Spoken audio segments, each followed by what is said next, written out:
हम मीनू झा उपस्थित भेल छी मधुश्रावणी पाबनिक 17 दिनका कथा लऽ कऽ। 17 दिनक कथा लऽ कऽ उपस्थित छी राजा श्रीकर के कथा। ई कथा अछि बड़कीटा। एहि कथाके हम 2 भागमे कऽ कऽ अपने लोकनि सबसँ साझा करब, अपने लोकनि सुनब जरूर। पबनैतिन सबके बहुत बहुत शुभकामना। पाबनि खूब नीकसँ सम्पन्न हुए तकर मंगल कामना। सुनल जाओ ई कथा अपने लोकनि। एकटा श्रीकर नामक राजा रहथि। हुनका एकटा बड़ सुन्दर बेटी भेलखिन।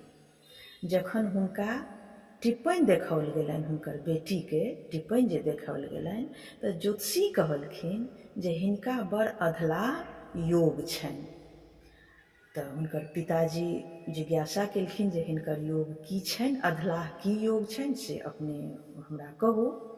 तऽ ज्योतिषी कहलखिन हिनकर टिप्पणीमे योग छनि छाती लात, झोटा हाथ आ सौतनिक पोखरिमे ढाई झाक माटि उगती। इएह हिनकर टिप्पणीमे योग छनि। राजा ई सुनि बड़ दुखी भेला। अपन साध्य किछु नहि छलनि, ओ की कऽ सकै छथि एहिमे। हम अहाँ तऽ ऊपरवलाके हाथक कठपुतली छी, एहिमे ओ राजा किछु कऽ नहि सकै छथि। बेटी जखन विवाह करबाक योग भेलखिन तऽ राजा मरि गेला। श्रीकर नामक जे राजा छलखिन हँ, हुनका एकटा बेटा छलनि जिनकर नाम छलनि हँ चंद्रकर। चंद्रकर नामक हुनकर बेटा छलखिन। पिताक मृत्युक बाद चंद्रकर राजा भेला। माय सतत चंद्रकरके बहिनीक विवाह करबाक लेल कहऽ लगलखिन, बड़ तंग करै छलखिन हँ। मुदा चंद्रकरके बहिनीक टिप्पणीके बात मोन छलनि हँ। ओ अपन मायसँ कहलखिन हम बहिनीक विवाह नहि करायब, हम हुनकर अपमान नहि सहि सकै छी। छाती लात, झोटा हाथ आ सौतनिक पोखरिमे ओ ढाई झाक माटि कोना उगती आ ओ हुनका उगैत हम कोना देख सकब। हमरा ई बर्दाश्त नहि होयत। हम एकर निराकरण सोचि रहल छी जे ने किओ हुनका देखतनि आ ने ककरोसँ हुनकर विवाह हेतनि, आने किओ छातीमे लात मारतनि आ ने किओ झोटामे हाथ लगौतनि। ई सौतीन पोखरिक माटि उगबे नहि करती, उगह नहि पड़तनि। राजा चंद्रकर एक निर्जल वनमे माटिमे एक बड़ पैघ सोनि खुनौलनि। ओहिमे रहबाक योग्य एक घर आ एक इनार सेहो बनवा देलखिन।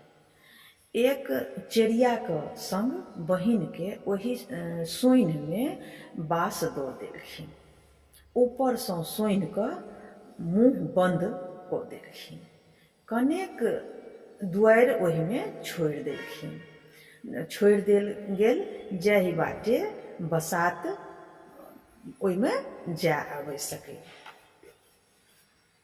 कोनो तरहे एक आदमी बाहर भीतर कऽ सकै।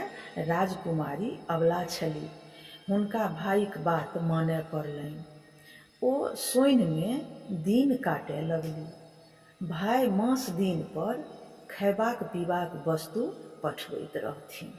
एक दिन सुवर्ण नामक राजा शिकार खेलाइत ओहि वनमे पहुँचला जतऽ राजकुमारी सोनिमे रहैत छलीह। राजाके प्यास लागि गेलनि। ओ पानि तकैत छलाह। अचानक हुनका चींटी सब पर नजरि गेलनि। चुट्टी सब एक धारीसँ जाइत छल। जखन राजा ओकरा देखलखिन तऽ देखैत छथि जे चुट्टीके मुँहमे साग आ भात छै। राजाके विश्वास भेलनि जे एहि लग पासमे किओ मनुष्य रहैत छथि। ओ चुट्टी धारीके अंत तक गेला। ओ देखैत छथि जे एक झाड़ीमे गिद्दर आ शाहीक बिल सन सोनि छै। ओहिसँ चुट्टीके धारी बहरेले हों बहरायल जाइ छै। राजा सोनिमे पैसि गेला। भीतर गेलाक बाद देखै छथि एकटा बढ़िआँ आँगन आ एक इनार। ओ हाक लगौलखिन, किओ एतऽ छी? हमरा बड़ जोर प्यास लागल अछि, कनेक पानि पियौ।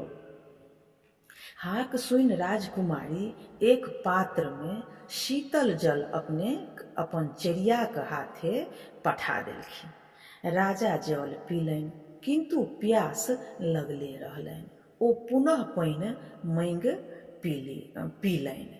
ओतय हुनका चेरियासँ ज्ञात भेलनि जे एक सुन्नरि राजकुमारी एहि सोनिमे रहैत छथि आ ओ कुमारिए छथि। ओही राति राजा ओतऽ रहि गेलाह आ राजकुमारीके सुन्दरता देखि राजकुमारी पर मोहित भऽ गेलाह। ओ राजकुमारीसँ विवाह कऽ लेलाह।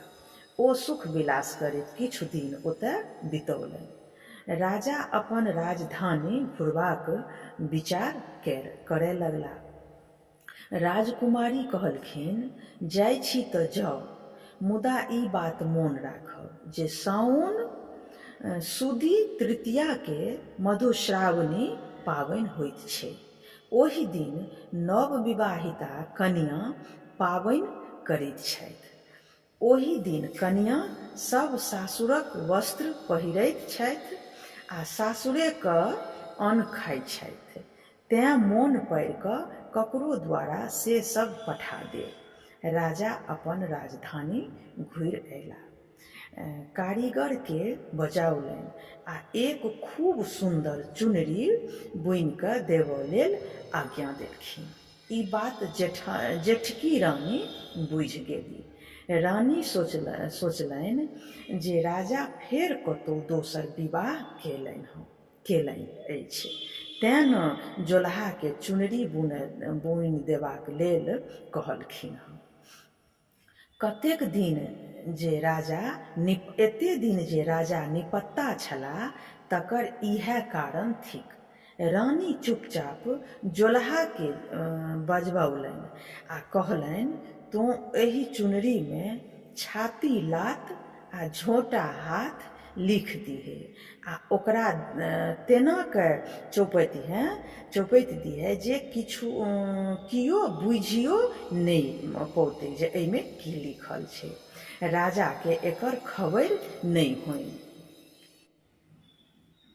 यदि तो हमर कहल अनुसार कऽ देबे तऽ तोरा डाला भरि सोना इनाममे देबो।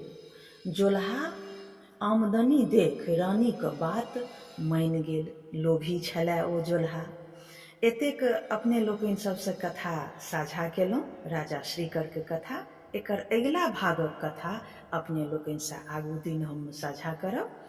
ताबत तक लेल क्षमा चाहब। धन्यवाद। जय मिथिला, जय मैथिली।